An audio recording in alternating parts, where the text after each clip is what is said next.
What are the indications of surgery in orthopedics? Always in these conditions you should always go to surgery.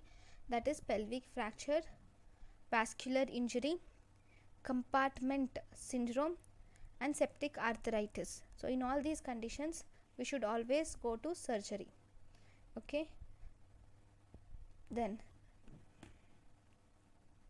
so we will have to learn about something called as septic arthritis and transient synovitis. I have already told you in our last class in a table, right?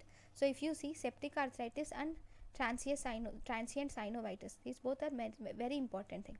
So this septic arthritis occurs in children who are less than 5 years of age. See, in both these cases, either in septic arthritis and transient synovitis, a child presents to you with fever, swelling, pain and tenderness of joints. Here joints, pain and tenderness of joints. When the age of the child is less than, and both of them on examination you will see Faber defect, that is flexion, abduction and external rotation defect. So in these patients you will see two things. One, you will have to see two things for diagnosis, that is the age of the child. If the age of the child is less than 5 years, and on examination if there is no movement of the limb at all, that is completely absent movement of the limb, then we call it as septic arthritis. If the age of the child is around 6 to 12 years and there is decreased movement of the limb, then we call it as transient synovitis. Okay, then if you have ruled out the trauma, if there is absent limb movement of limb, that is osteomyelitis. If there is absent movement of joint, that is septic arthritis. Right, now let us learn about Thorne-Smith arthritis, some points about Thorne-Smith arthritis. So what is this Thorne-Smith arthritis? It is also called as septic arthritis of hip in infants. Okay, it occurs mostly in infants, in less than 1 year of old child. Here what happens is, here there is destroyed femoral epiphysis. Because of the destroyed femoral epiphysis, the femoral epiphysis are destroyed. Because of this there is hypermobility of the joint. There is destroyed femoral epiphysis, and because of this there is hypermobility of the hip joint is seen. When part of the bone is destroyed, it leads to hypermobility. Right? How do you assess this hypermobility? This hypermobility is assessed by instability of hip.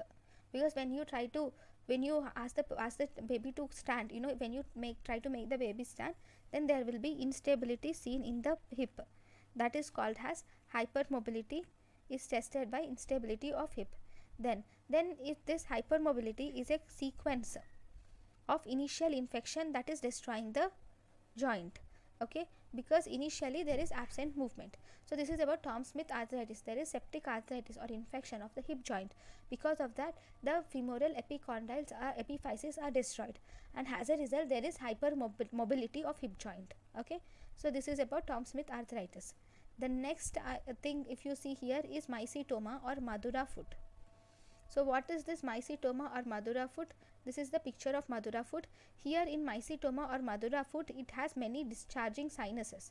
And on MRI, if you do an MRI, you will see dot circle sign. I'll just show you. I have a picture in the next page. Okay, you see dot circle sign in the MRI. Then this shows many granulomas. Chronic progressive granulomas are seen, which are released outside, and these granulomas release pus outside. So there is discharging sinuses which are seen, and it is an exogenous infection, that is infection from outside, and this infection is present in the subcutaneous tissue. Okay, then there are triad. There should be a triad for this. There will be swelling, and it is painless. The swelling which you see in Madura foot is painless, and there will be granules and there will be sinuses. Granules you will see under microscope. Okay, there will be granules and there will be sinuses. If you do an X-ray examination, there can be sun ray appearance and Codman triangle. There will be sun ray appearance and Codman triangle. So what are the conditions where you see sun ray appearance and Codman triangle together? One tumor, that is in osteosarcoma also you see this sun ray appearance and Codman triangle. Even in mycetoma we see sun ray appearance and Codman triangle. Here you see lytic cavity in the bone is also seen. It involves all the structures except nerves and tendons. Okay, so there are two different types of mycetomas. Just a minute. Oh, 1 minute. I'll just download the picture. So if you see in this picture, you can see this is the MRI of foot. This sign which you are seeing, this is called a central dot sign. okay, in the MRI of foot. Then in this picture, if you see, this is the bone, and here you are able to see the lytic cavity, right? Doesn't it look like a cavity? That is lytic cavity. It doesn't look like normal bone, right? So this lytic cavity it is actually showing mycetoma or Madura foot. Okay, so this is the pictures which I got from internet. Okay, fine.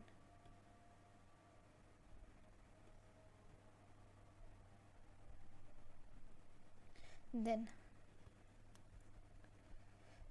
this mycetoma is mainly caused by two organisms. Okay, this is the last slide. Okay, this mycetoma is caused by two organisms, and based on that we have divided the mycetoma into two types. One, we have eumycetoma, which is caused by the fungi, whereas second we call it as actinomycetoma, which is caused by the bacterium.